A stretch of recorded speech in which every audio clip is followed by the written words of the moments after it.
Welcome back to R N kitchen. আজ বানাবো আলু দিয়ে কাঁকড়ার লাল লাল ঝোল। তো প্রথমেই কাঁকড়া ধুয়ে বেছে পরিষ্কার করে নিয়েছি। এরপর কড়াইতে সর্ষের তেল গরম করে নুন হলুদ দিয়ে কাঁকড়াগুলো লাল লাল করে ভেজে নিলাম।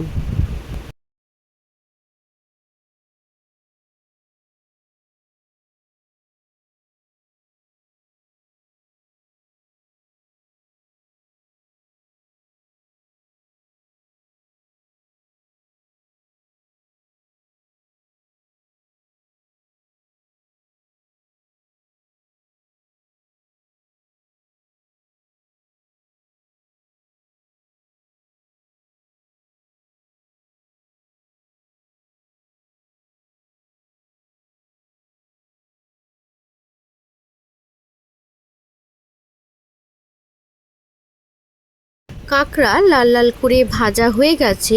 এরপর আমি কাঁকড়াগুলো তুলে নিলাম।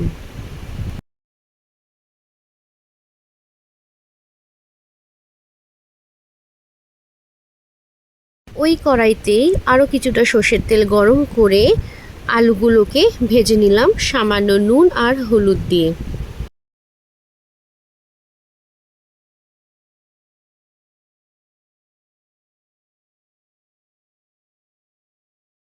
আলুও ভাজা হয়ে গেছে, আলুগুলোও তুলে নিলাম।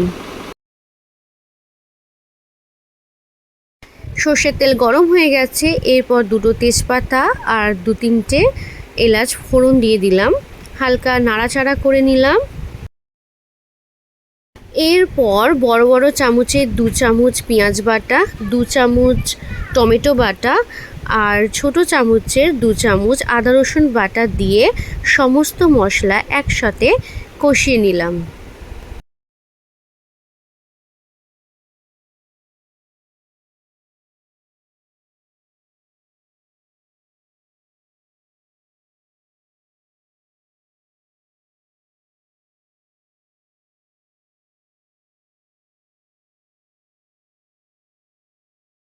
বাটা মশলাগুলো কিছুক্ষণ কষানোর পর এবার গুঁড়ো মশলাগুলো দিয়ে দেব। তো আমি 1 চামচ হলুদ গুঁড়ো আর 1 চামচের একটু বেশি লাল লঙ্কার গুঁড়ো, স্বাদ অনুযায়ী নুন আর সামান্য জল দিয়ে সমস্ত মশলাটা আবারও কষিয়ে নিলাম। আমি অনেক রান্নাতেই জিরে গুঁড়ো ধনে গুঁড়োটা অ্যাভয়েড করি, আপনারা চাইলে জিরে গুঁড়ো ধনে গুঁড়োটা অ্যাড করতে পারেন।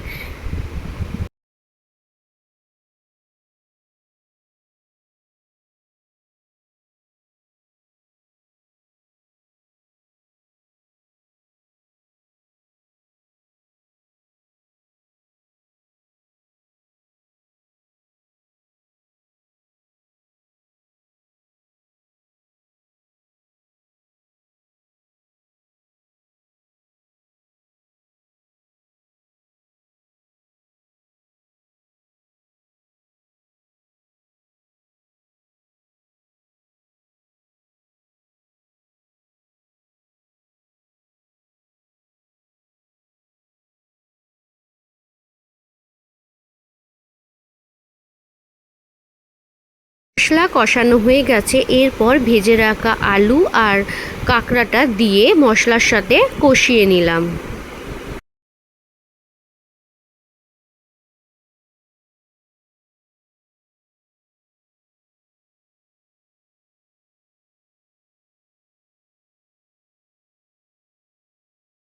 কাঁকড়াটা ভালো করে কষানো হয়ে গেছে। এরপর আমি 2 কাপ মতো জল দিয়ে কাঁকড়া আর আলুটা ভালো করে সেদ্ধ করে নেব। আলু আর কাঁকড়া দুটোই সেদ্ধ হয়ে গেলে আর ঝোলটা একটু গাঢ় গাঢ় হয়ে গেলেই আলু দিয়ে কাঁকড়ার লাল ঝোল তৈরি হয়ে যাবে। তো আমি 8-10 মিনিটের জন্য চাপা দিয়ে দিলাম। কিছুক্ষণ পর ঢাকনা খুলে একটু দেখে একটু নেড়ে আবার ঢাকা চাপা দিয়ে দিতে হবে। তাই আমি ঢাকনাটা খুলে দেখলাম ঝোল ভালোই ফুটতে শুরু হয়ে গেছে। এরপর কয়েকটা কাঁচা পাকা লঙ্কা দিয়ে একটু খুন্তি দিয়ে মিক্স করে আবারও চাপাটা দিয়ে দিলাম।